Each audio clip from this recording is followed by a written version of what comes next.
سورہ توبہ کا چوتھا رکوع اور 10ویں پارے کا 10واں رکوع۔ اس رکوع کی جو پہلی آیت ہے وہ سورہ توبہ کی آیت نمبر 25 ہے۔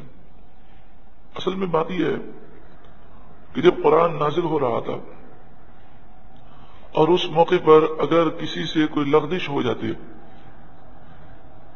حالانکہ وہ لغزش بظاہر بالکل معمولی ہوتی، بے خیالی میں کوئی جملہ نکل جاتا، تو اس وقت قرآن کی آیت نازل ہو جاتی۔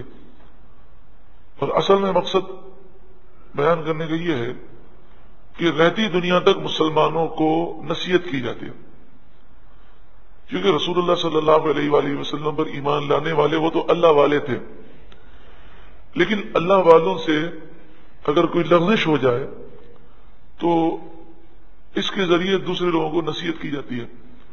بلکہ بعض عشاق مفسرین نے تو اس انداز میں گفتگو کی، فرمایا انہیں لغزش کروائی جاتی، ان کی توجہ ہٹا دی جاتی اور ان سے لغزش ہوتی، تاکہ قیامت تک آنے والوں کے لیے ایک درس ہو جائے، انہیں ایک سبق مل جائے۔ جیسے صحابہ کرام علیہم رضوان فرماتے ہیں کہ ہماری جرت نہیں ہوتی تھی کہ ہم رسول اللہ سے سوال کریں، تو ہم انتظار کرتے تھے کہ کوئی دیہاتی آئے اور وہ سوال کرے۔ تو دیہاتی جو سوال کرتے تھے تو وہ جو ان کا دل چاہتا پوچھ لیتے تھے، اور صحابہ کہتے تھے ہمیں بڑی خوشی ہوتی تھی کہ ہمیں سیکھنے کے لیے مل جاتا تھا۔ تو یہ مختلف معاملات ہوتے ہیں۔ اسلام نے ہمیں یہ سکھایا کہ کبھی بھی اپنی قوت پر، اپنی طاقت پر، اپنی سورس پر، اپنے عہدے پر، منصب پر، اپنی جوانی پر، اپنی دولت پر، اپنی کثرت پر، افرادی قوت پر، کبھی اپنے اسلحے پر غرور مت کرنا، فخر مت کرنا۔ بھروسہ اللہ کی ذات پر ہو، ہاں جتنی کوشش ہو سکے اچھے سے اچھا انتظام کیا جائے، لیکن بھروسہ کس پر ہو؟ اللہ کی ذات۔ نبی اکرم صلی اللہ علیہ وآلہ وسلم حنین کی جنگ کے لیے جا رہے تھے۔ حنین مکہ مکرمہ کے تھوڑے فاصلے پر یہ مقام ہے۔ حنین مکہ مکرمہ سے تھوڑے فاصلے پر یہ مقام ہے۔ نبی اکرم صلی اللہ علیہ وآلہ وسلم فتح مکہ، جب آپ نے مکہ مکرمہ فتح کیا تو آپ نے مکہ مکرمہ پھر قیام کیا، اور قبیلے آ کر حضور کے دست مبارک پر ایمان لانے لگے۔ فتح مکہ کے بعد بڑی تیزی سے کافر مسلمان ہونے لگے، لیکن حنین کے مقام پر قبیلہ حوازن اور قبیلہ ثقیف، یہ دونوں اسلحہ انہوں نے جمع کیا اور مسلمانوں کے خلاف انہوں نے جنگ کی پلاننگ کی۔ اب وہ مکے پر حملہ کرنے کی پلاننگ کر رہے تھے، اور میں نے آپ سے عرض کیا کہ رسول اللہ صلی اللہ علیہ وآلہ وسلم کی عادت کریمہ کہ دشمن اگر حملہ کرنا چاہتا ہو تو آپ اسے تیاری کا موقع نہیں دیتے، خود جا کر اس پر حملہ کرتے ہیں۔ تو آپ نے لشکر تیار کیا اور مکے سے حنین گئے حملہ کرنے کے لیے۔ یہ پہلا موقع تھا کہ مسلمانوں کی تعداد زیادہ تھی۔ عام طور پر جتنی بھی جنگیں ہوئی اس میں کافروں کی تعداد زیادہ، مسلمانوں کی تعداد کم۔ بدر کے موقع پر کافر 1000، مسلمان 313۔ احد کے موقع پر مسلمانوں کی تعداد 700 اور کافروں کی تعداد 3000۔ غزوہ خندق کے موقع پر مسلمانوں کی تعداد وہ 3000 اور کافروں کی تعداد 24000۔ تو ہر دفعہ ایسا ہی ہوا، لیکن اس دفعہ ایسا تھا کہ مسلمانوں کی تعداد 12000 تھی اور کافروں کی تعداد 4000 تھی۔ اس دفعہ پہلا موقع تھا کہ مسلمان ہتھیاروں سے اور سواریوں سے لیس تھے، پوری طرح ایک فوج تھی، جانے لگے۔ تو ایک صاحب کی زبان سے یہ جملہ نکل گیا بے توجہی میں کہ آج تو ہمیں کوئی شکست دے نہیں سکتا، یا اس طرح انہوں نے کہا کہ آج تو ہم ان کافروں کو سبق سکھائیں گے، آج تو اسلحہ بھی بہت ہے، تعداد بھی بہت ہے۔ اللہ تبارک و تعالی نے رہتی دنیا تک لوگوں کو سبق سکھانے کے لیے معاملہ ایسا کر دیا۔ حالانکہ رسول اللہ نے یہ بات نہیں کہی تھی، دیگر صحابہ کرام نے یہ باتیں نہیں کہی تھیں، ایک ہی زبان سے وہ بھی بے خیالی میں جملہ نکل گئے، لیکن پوری فوج پر مشکل آ گئی۔ ایک کے جملے کی وجہ سے۔ جب ان کی زبان سے رسول اللہ نے سنا تھا تو آپ بڑے رنجیدہ ہوئے اور آپ ناراض ہوئے، کیونکہ رسول اللہ صلی اللہ علیہ وآلہ وسلم نے کبھی بھی اسلحے پر یا تعداد پر بھروسہ نہیں کیا، آپ کا بھروسہ صرف اللہ کی ذات پر۔ پھر اس پر یہ آیت کریمہ نازل ہوئی، اور واقعہ کیا ہوا؟ واقعہ یہ ہوا کہ جیسے ہی مسلمان وہاں پہنچے تو مسلمانوں نے ایسا حملہ کیا کہ حنین کے جو کافر تھے وہ بھاگے۔ جب وہ بھاگنے لگے تو مسلمان مال غنیمت اکٹھا کر رہے تھے، تو بھاگنے والے جو کافر تھے وہ بڑے اچھے تیر انداز تھے، انہوں نے پلٹ کر 4000 تیر بیک وقت برسانے شروع کیے۔ مسلمان وہاں پر مال غنیمت جمع کر رہے تھے اور دور دور تک کوئی چھپنے کی جگہ نہیں تھی، تو ان کے وہم و گمان میں بھی نہ تھا کہ یہ بھاگنے والے اب دوبارہ تیر ماریں گے۔ اب اگر مسلمان وہاں پہ کھڑے رہتے تو تیر کھا کھا کے سارے ہی شہید ہو جاتے، کیونکہ وہاں پر تیر سے بچنے کی کوئی جگہ نہ تھی، تو اس لیے انہیں بھاگنا پڑا، اور میدان جنگ چھوڑ کر وہ ایسا بھاگے کہ رسول اللہ صلی اللہ علیہ وآلہ وسلم کے پاس صرف 2 صحابی کھڑے رہے، باقی سب کو اپنی جان کی حفاظت کے لیے دور بھاگنا پڑا، اور وہ نہ بھاگتے تو کیا ہوتا؟ سب شہید ہو جاتے۔ تو یہ ان کا بھاگنا شرعی اعتبار سے ضروری تھا، کیونکہ تیر کی جو رینج ہوتی ہے وہ 300 قدم ہوتی ہے، تو انہیں 300 قدم سے دور جانا ضروری تھا، ورنہ انہیں بہت بڑی شکست ہو جاتی۔ تو پھر نبی اکرم صلی اللہ علیہ وآلہ وسلم کے پاس جو 2 صحابی تھے، اس میں ایک حضور کے چچا تھے حضرت عباس، اور دوسرے آپ کے چچا زاد بھائی تھے، یعنی آپ کے چچا حارث کے بیٹے ابو سفیان۔ ایک تو ابو سفیان، وہ دوسرے ہیں، یہ ابو سفیان حضور کے چچا حارث کے بیٹے ہیں۔ یہ 2 رسول اللہ صلی اللہ علیہ وآلہ وسلم کے پاس تھے۔ آپ صلی اللہ علیہ وآلہ وسلم نے اپنی سواری کافروں کی طرف چلائی، اور حضرت عباس سے فرمایا کہ جو مسلمان ادھر ادھر ہو گئے ہیں انہیں پکارو اور ان سے کہو کہ وہ یہاں پر آئیں۔ تو حضرت عباس کو اللہ نے وہ آواز دی تھی کہ جب آپ چیخ مارتے تھے تو کئی میلوں تک آپ کی آواز جاتی تھی،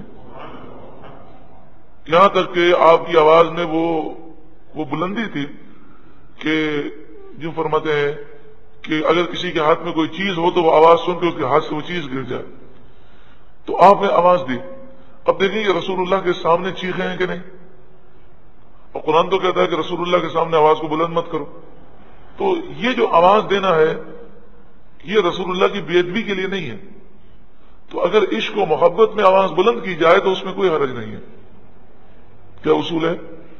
عشق و محبت میں ڈوب کر کوئی آواز بلند کرے تو اس میں کوئی حرج نہیں۔ جیسے رسول اللہ صلی اللہ علیہ وآلہ وسلم ایک وادی میں جلوہ افروز تھے، آپ پہاڑی پر چڑھ رہے تھے یا اتر رہے تھے، دور سے ایک دیہاتی نے حضور کو دیکھا تو وہ زور زور سے پکارنے لگا، یا رسول اللہ، یا رسول اللہ۔ تو جس انداز سے اس نے زور سے حضور کو پکارا تو حضور نے بھی اسی انداز میں کہا، لبیک لبیک۔ تو وہ دوڑتے ہوئے آئے اور حضور کے سینے سے لگ گئے۔ رسول اللہ صلی اللہ علیہ وآلہ وسلم نے اسے زور سے دبایا، وہ بھی بہت زیادہ محبت سے چپک گئے۔ تو صحابی رسول جو رسول اللہ کے ساتھ تھے انہوں نے بعد میں ان سے کہا کہ تمہیں معلوم نہیں ہے قرآن نے رسول اللہ کے سامنے آواز بلند کرنے سے منع کی ہے، اور ایسا کوئی کرے گا تو اس کا ایمان برباد ہو جائے گا۔ تو وہ کہنے لگے یہ تو میں نے عشق و محبت میں آواز بلند کی ہے، کیونکہ وہ دیہات میں رہتے تھے، انہوں نے حضور کا کلمہ تو پڑھا تھا لیکن دیدار ان کو بہت کم ہوتا تھا۔ تو انہوں نے کہا کہ جو کوئی کسی سے بہت شدید محبت کرتا ہو، اپنی جان سے اپنے مال سے زیادہ محبت کرتا ہو، وہ اگر اچانک سے محبوب سامنے آ جائے تو انسان اپنے اوپر قابو کیسے رکھ سکتا ہے؟ تو عشق و محبت کی بات اور ہے، ہاں انداز ایسا اختیار نہیں ہونا چاہیے جس سے بے ادبی محسوس ہو۔ تو حضرت عباس رضی اللہ تعالیٰ عنہ نے آواز بلند کی، صحابہ کرام کو پتہ چلا رسول اللہ یہاں پر جلوہ افروز ہیں، تمام صحابہ دوڑتے ہوئے آئے اور پھر مل کر حملہ کیا، اور اللہ تعالیٰ نے فتح مسلمانوں کو عطا فرمائی۔ اور فتح اس طرح بھی ہوئی کہ نبی اکرم صلی اللہ علیہ وآلہ وسلم نے جنگ کے دوران سنگریزے اٹھائے اپنی مٹھی میں، اور پھر ان سنگریزوں کو آپ نے کافروں کی طرف پھینکا، اور پھینکتے ہوئے کہا رب محمد کی قسم، یہ کافر بھاگ نکلے. یہ کہہ کر آپ نے پھینکنا تھا کہ کافروں کا دم وہ نکل گیا، یعنی ان پر ایک ہیبت طاری ہوئی اور وہ میدان جنگ چھوڑ کر بھاگ نکلے. ہاں یہ بات آپ اپنے ذہن میں رکھیے گا کہ حنین کی جو وادی ہے وہ طائف کے قریب ہے، اور یہ واقعہ فتح مکہ کے بعد ہوا، یعنی سن 8 ہجری کی بات ہے. اور سن 8 ہجری میں مکہ مکرمہ فتح ہوا ہے. مکہ مکرمہ فتح ہوا ہے 20 رمضان کو. اس میں مختلف روایتیں ہیں. ایک روایت کے مطابق مکہ مکرمہ کون سی تاریخ کو فتح ہوا ہے؟ 20 رمضان کو. حنین کی جنگ ہوئی 5 شوال کو.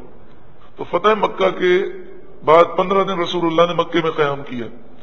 اس کے بعد 4 شوال یا 5 شوال کو آپ حنین کی طرف روانہ ہوئے.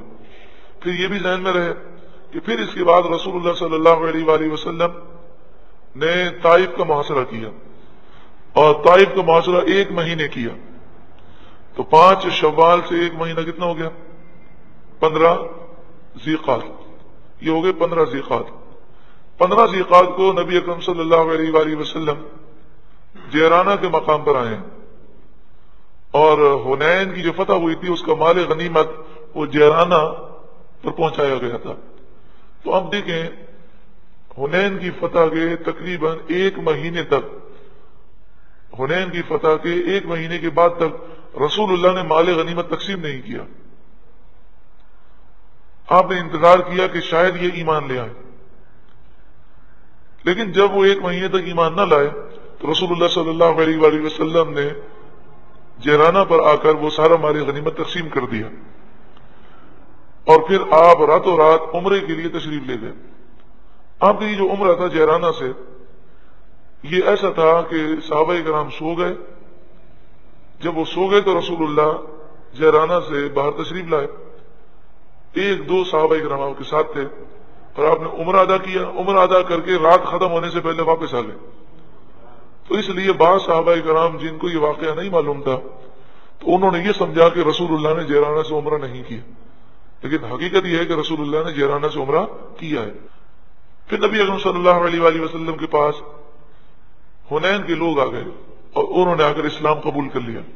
جب انہوں نے اسلام قبول کر لیا تو نبی اکرم صلی اللہ علیہ وآلہ وسلم کی بارگاہ میں انہوں نے کہا کہ ہم تو مسلمان ہو گئے، اب آپ ہمارا مال جو مال غنیمت تھا وہ ہمیں واپس کر دیں. تو آپ صلی اللہ علیہ وآلہ وسلم نے فرمایا کہ یہ تو میں تقسیم کر چکا ہوں. تو وہ کہنے لگے کہ اچھا پھر ہمارے غلام اور لونڈی واپس کر دیں جو آپ نے ہمارے رشتہ داروں کو اور ہمارے قبیلے والوں کو غلام اور کنیز بنا کے تقسیم کیا. تو آپ نے فرمایا کہ یہ واپس کرنے کا ایک میں تمہیں طریقہ بتاتا ہوں. انہوں نے کہا آپ ارشاد فرمائیے. تو آپ نے فرمایا کہ جب نماز سے ہم فارغ ہوں تو غالباً آپ نے عصر کی نماز فرمایا یا کوئی نماز، آپ نے فرمایا تم کھڑے ہو جانا اور تم اس وقت ہم سے مطالبہ کرنا کہ یا رسول اللہ ہمارے غلام ہم تو مسلمان ہو چکے ہیں، تو جنہیں آپ نے غلام بنایا کنیز بنایا ہمیں واپس کر دیں. تو اس موقع پر میرے پاس جو غلام ہے میں اسے آزاد کرنے اور آپ کو واپس کرنے کا اعلان کروں گا. یعنی شرعی اصول یہ تھا کہ اسلامی لشکر میں مال غنیمت تقسیم کر دیا جائے تو لشکر کا امیر واپس نہیں لے سکتا. رسول اللہ چاہتے تو واپس لے سکتے تھے، لیکن آپ نے ایک اصول لوگوں کو سکھایا. تو جیسے ہی وہ کھڑے ہوئے انہوں نے کہا یا رسول اللہ ہمارے غلام اور ہمارے کنیز واپس کیے جائیں، ہم تو مسلمان ہو چکے ہیں. تو رسول اللہ نے فرمایا کہ بھائی بات یہ ہے کہ میں اپنے غلام کو اپنے پاس رکھتا ہوں، تو میں نے جو غلام لیا ہے، جو مجھے غلام ملا ہے، میں آزاد کرتا ہوں، باقی مسلمانوں کی مرضی وہ جو چاہیں کریں. تو سارے مسلمان کھڑے ہو گئے کہنے لگے یا رسول اللہ آپ نے آزاد کیا، ہم نے بھی آزاد کیا. تو اس طریقے سے آپ نے اس قبیلے والوں کی دلجوئی فرمائی کیونکہ وہ سچے دل سے ایمان لے آئے تھے. پھر نبی اکرم صلی اللہ علیہ وآلہ وسلم کے قیام کو آپ سوچیں کتنا عرصہ ہو گیا. 10 رمضان المبارک کو رسول اللہ مدینہ منورہ سے باہر تشریف لائے تھے، اور اب ہو گیا 15 ذی قعدہ. تو تقریباً کتنے مہینے ہوئے؟ تقریباً 2 مہینے سے اوپر دن ہو گئے. تو صحابہ کرام جو اہل مدینہ تھے وہ پریشان ہو گئے انہوں نے سوچا مکہ فتح ہو چکا، آس پاس کے سارے قبیلے فتح ہو چکے، اور اب رسول اللہ مدینے واپس آنے کا ذکر ہی نہیں فرما رہے، تو اب تو ایسا لگتا ہے کہ مکہ شریف میں حضور تشریف لے جائیں گے اور اب ہم حضور سے محروم ہو جائیں گے۔ دوسرا مسئلہ یہ تھا کہ رسول اللہ نے مال غنیمت سب میں تقسیم کیا، اہل مدینہ کو آپ نے وہ مال تقسیم نہیں کیا، تو کچھ جو کمزور ایمان والے تھے، وہ ایک یا دو افراد تھے، ان کی زبان سے یہ جملہ نکل گیا کہ پتہ نہیں کیوں رسول اللہ نے ہمیں مال نہیں دیا، دوسروں کو دیا۔ تو رسول اللہ صلی اللہ علیہ وآلہ وسلم نے فرمایا کہ کیا تمہارے دل میں رنج ہے اس بات کا کہ میں نے تمہیں مال نہیں دیا؟ تو صحابہ کرام کہنے لگے نہیں یا رسول اللہ، یہ ہم میں سے ایک یا دو نادانوں نے ایسی بات کہی ہے، ہمیں مال کی کوئی لالچ نہیں۔ تو آپ نے فرمایا اے اہل مدینہ، کیا تم اس پر راضی ہو کہ سب جیرانہ کے مقام سے مال لے کر جائیں گے اور تم رسول اللہ کو لے کر جاؤ گے؟ تو وہ کہنے لگے ہمیں اللہ کا رسول کافی ہے، ہمیں مال کی کوئی حاجت نہیں۔ تو پھر رسول اللہ نے فرمایا کہ میرا جینا بھی تمہارے ساتھ ہے اور میرا وصال بھی تمہارے ساتھ ہے۔ تو پھر آپ نے مدینہ منورہ کو ہمیشہ کے لیے پسند فرمایا۔ لقد نصرکم اللہ فی مواطن کثیرہ، ضرور بے شک نصر اللہ نے مدد فرمائی تمہاری، فی مواطن کثیرہ بہت ساری جگہوں پر، غزوہ بدر، غزوہ بنو قریظہ، بنو ندیر، حدیبیہ، خیبر، فتح مکہ، کئی مقام پر اللہ نے مدد فرمائی۔ وَيَوْمَ حُنَيْنٍ، اور اللہ تعالیٰ نے حنین کے دن بھی تمہاری مدد کی، تم جنگ جیت گئے بڑی آسانی سے، لیکن تمہیں جو مشکلات آئیں وہ کیوں آئیں؟ یہ قرآن ہمیں سکھا رہا ہے کہ اگر کوئی بھی معاملہ ہو جائے تو انسان غور کرے، اور غور کر کے وہ اپنی اصلاح کی کوشش کرے۔ اذ جب اعجبتکم کثرتکم، تمہاری کثرت نے تمہیں تعجب میں ڈالا، تم اپنی کثرت پر اترا گئے تھے، تم اپنی کثرت پر اترانے لگے، پھر کیا ہوا؟ فلم تغنی عنکم شیئا، تو کوئی چیز تمہارے کام نہ آئی، وہ کثرت تمہیں کچھ بھی کام نہ آئی۔ وضاقت علیکم الارض، ضاقت مانے تنگ ہو گئی، اور تم پر زمین تنگ ہو گئی، بما رحبت، باوجود اس کے کہ زمین بہت وسیع ہے، یعنی تنگ ہو گئی، اس کا مطلب تمہارا وہاں پر کھڑا رہنا ممکن نہ رہا۔ ثم پھر ولیتم مدبرین، تم پیٹھ پھیر کر بھاگنے لگے۔ ثم پھر انزل اللہ، اللہ نے نازل کیا، سکینتہ، اپنا سکینہ، تسکین، اطمینان، علی رسول ہی، اپنے رسول پر، کہ آپ اپنی جگہ پر قائم رہے اطمینان کے ساتھ۔ وعلی المؤمنین، اور اللہ نے مومنوں پر سکینہ، اطمینان نازل کیا کہ وہ حضرت عباس کے بلانے پر رسول اللہ کی خدمت میں حاضر ہوئے۔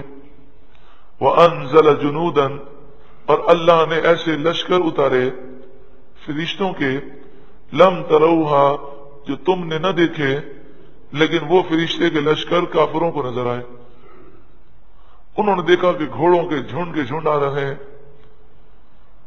ابلق گھوڑے، یعنی سفید اور کالا جو کلر ہوتا ہے، چتکبرے، اس کلر کے گھوڑے تھے، ان پر فرشتے سوار تھے، اور انہوں نے سفید لباس پہنا تھا اور سر پر امامے تھے، وہ امامے باندھے ہوئے آئے۔ یہ فرشتے جنگ کرنے کے لیے نہیں آئے تھے، جنگ تو فرشتوں نے صرف غزوہ بدر کے موقع پر کی ہے، یہ فرشتے اپنی تعداد سے کافروں پر روب ڈالنے کے لیے اور مسلمانوں کی شوکت بڑھانے کے لیے آئے۔ وَأَنزَلَ جُنُودًا لَّمْ تَرَوْهَا، اور اللہ نے ایسے لشکر اتارے جو تم نے نہ دیکھے۔ وَعَذَّبَ الَّذِينَ كَفَرُوا، اور اللہ نے کافروں کو عذاب دیا کہ وہ پکڑے گئے، مارے گئے، ان کے عیال اور اموال مسلمانوں کی ملکیت میں آئے۔ وَذَلِكَ جَزَاءُ الْكَافِرِينَ، اور اللہ تعالیٰ کافروں کو ایسی ہی سزا دیتا ہے، یہ ہے کافروں کی سزا۔ ثم يتوب اللہ من بعد ذلك علی من یشاء، پھر اس کے بعد اللہ جس کے لیے چاہے گا اسے توبہ کی توفیق عطا فرمائے گا۔ تو پھر حوازن جو قبیلہ تھا اس کے لوگ حضور کی خدمت میں آئے اور مسلمان ہو گئے، جس کا بھی قصہ آپ کے سامنے بیان کیا۔ واللہ غفور الرحیم، اور اللہ بخشنے والا مہربان ہے۔ یا ایھا الذین آمنوا، اے ایمان والو، انما المشرکون نجس، مشرک ناپاک ہیں۔ یہودی بھی مشرک ہے کہ حضرت عزیر کو خدا مانتا ہے، اللہ کا بیٹا مانتے ہیں۔ عیسائی بھی مشرک ہیں کہ وہ حضرت عیسیٰ علیہ السلام کو اللہ کا بیٹا اور خدا مانتے ہیں۔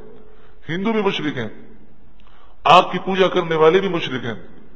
اور یہاں پر مفسرین نے فرمایا کہ مشرک سے یہاں مراد مشرک بھی ہیں اور کافر بھی ہیں۔ تو مشرک ہو یا کافر، سب کے سب وہ ناپاک ہیں، نجس ناپاک ہیں، ان کا باطن ناپاک ہے، نہ وہ ظاہری طہارت کرتے ہیں اور نہ ہی وہ نجاستوں سے بچتے ہیں، ناپاک اور گندی چیزیں کھاتے ہیں، پاکی اور ناپاکی کا انہیں کوئی خیال نہیں ہوتا۔ فلا یقرب المسجد الحرام، تو وہ مسجد حرام کے قریب نہ آئیں کہ مسجد حرام پاک ہے، ناپاک اس میں داخل نہیں ہونے چاہیے۔ اسی طرح دنیا کی جتنی مسجدیں ہیں اس میں کافر اور مشرک کا داخلہ منع ہے۔ بعد عامہم ھذا، اس سال کے بعد۔ کون سا سال؟ سال 9 ہجری، جس میں حضرت صدیق اکبر امیر حج تھے اور حج ہوا، اور حضرت علی جو ہے پیچھے سے حکم سنانے کے لیے گئے۔ تو اس 9 ہجری کے بعد اب مسجد حرام کے قریب، یعنی مکے کے حدود میں، حدود حرم میں، اور پھر بعد میں مدینے کے حدود میں، حدود حرم میں کافروں کا داخلہ ممنوع قرار دیا گیا۔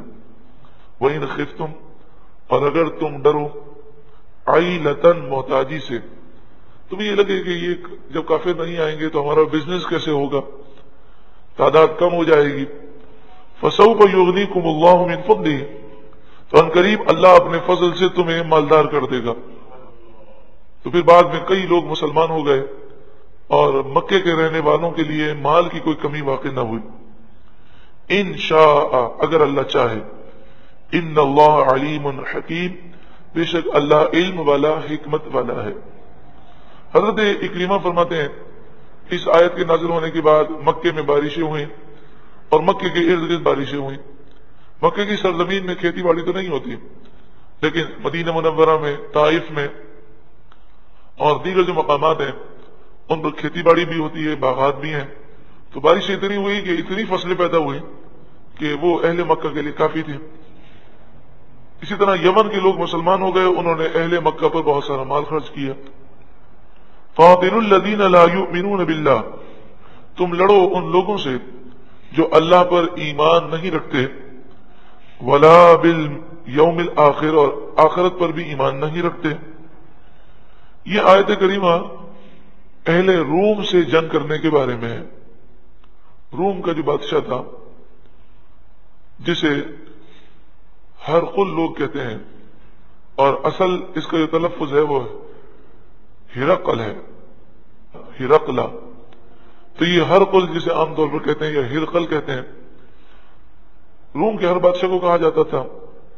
تو یہ اپنی سرحد پر فوج جمع کر رہا تھا اور مسلمانوں کے خلاف حملہ کرنے کی پلاننگ کر رہا تھا۔ تو مسلمانوں کو حکم دیا گیا کہ ان سے لڑو اور انہیں اپنی طرف نہ آنے دو، وہی ان سے مقابلہ کرو۔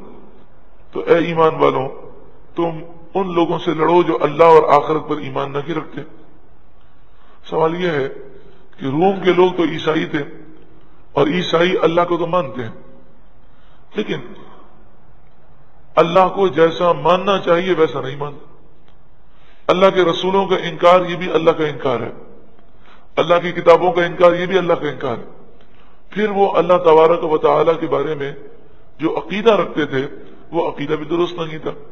وہ حضرت عیسیٰ علیہ السلام کو اللہ کا بیٹا کہتے تھے، خدا کہتے تھے۔ اس لیے یہ عیسائی در حقیقت اللہ پر ایمان جیسا رکھنا چاہیے تھا ویسا نہیں رکھتے تھے۔ وَلَا يُحَرِّمُونَ مَا حَرَّمَ اللَّهُ وَرَسُولُهُ، اور جو چیزیں اللہ اور اس کے رسول نے حرام قرار دیں وہ حرام نہیں مانتے۔ وَلَا يَدِينُونَ دین الحق، اور سچے دین کی پیروی نہیں کرتے، من الذین اوتوا الکتاب، یعنی وہ جنہیں کتاب دی گئی۔ یہ یہودی عیسائی خصوصاً روم کے عیسائی، ان سے تم جنگ کرو، حتی یعطوا الجزیۃ، یہاں تک کہ وہ جزیہ دیں، عن یدن، اپنے ہاتھ سے، تم سے صلح کرنے کے لیے راضی ہو جائیں اور کہیں کہ ہم جزیہ دیں گے، سالانہ ٹیکس دیں گے اور آپ ہمارے علاقے کی حفاظت کریں۔ ہم اسلام نہیں لاتے لیکن اسلام کی راہ میں رکاوٹ بھی نہیں بنے گی، وہ اس کے لیے راضی ہو جائیں تو پھر ان سے جنگ نہ کرو۔ وہم صاغرون، اس حال میں وہ جزیہ دیں کہ وہ ذلیل ہو جائیں، یعنی ان کی وہ شوقت باقی نہ رہے۔ تو اسلام کے جو جہاد کرنے کا مقصد ہے وہ کافروں کی قوت کو توڑنا ہے۔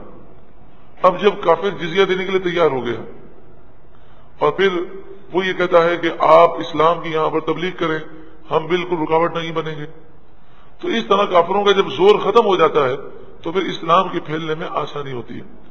اصل جو مقصد ہے جہاد کا وہ ملک حاصل کرنا نہیں بلکہ اسلام کو پھیلانا ہے۔